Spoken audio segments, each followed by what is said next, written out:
Okay, my name is Amanesta, and I'm going to be talking about the legalization of drugs. Okay, so America has been at a war with drugs for decades, and it continues to this day. According to the Oxford Languages, the definition of legalization is the action of making something that was previously illegal permissible by law. So for some, legalizing drugs is dangerous and risky to the overall public, while some believe it shouldn't be regulated at all. In my opinion, I believe that we need to legalize drugs in addition to enforcing a few regulations and increase the amount of programs for the overall safety and health of everyone else. So making drugs legal only generates a myriad of other issues and completely disregards healthy and productive environments to build an effective program or an effective system for everyone else. The history of legalizing drugs, motivation and use of drugs, and groups that are mainly targeted due to illegalization are repercussions that continue to occur to this day. So the history of the drug war is a blueprint of why there are so many ripple effects being discovered that have not been effective in solving the long-term issue. In the book Chasing the Scream by Johann Hari, the author explains prior history and the continuous effects legalization has to this day. Hare begins with Harry Anslinger, a member of the U.S. Treasury Department of Federal Bureau of Narcotics. Anslinger's approach to fixing the issue was to create restrictions, but that only led people to dangerous ways to obtain drugs that had the potential of hurting themselves and the people around them. Anslinger chose to punish those who use and possess drugs instead of creating a safe environment and or helping providing programs as resources. A prime example of someone who was affected by his laws was Billie Holiday, a famous jazz singer. Her life at home was not good, and she was sent to jail with the possession of drugs. Anslinger was part of the reason why she was in the hospital later in her life.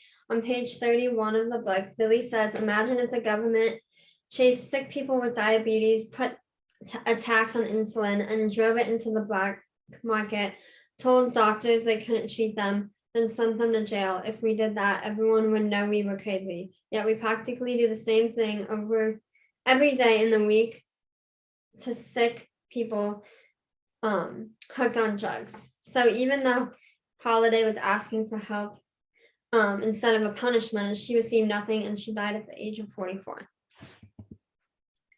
So to further back up my point, Bruce Alexander, a psychologist and professor at Simon Fraser University, built two types of homes for rats. One of them was a productive and good environment, and one was isolated from everything else. And he filled two bottles of one with water, one with morphine.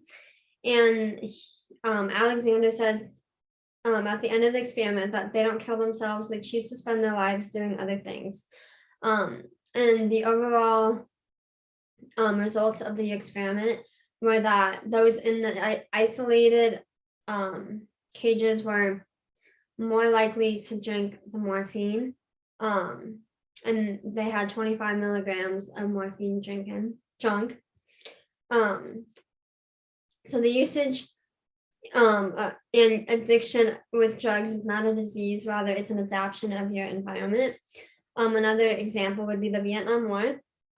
Archives of General Psychiatry said that 20% of soldiers from the US got hooked on heroin, but 95% of them, when they came home, were fine, and the 5% that were still using were using prior to the actual war and had an unpleasant childhood.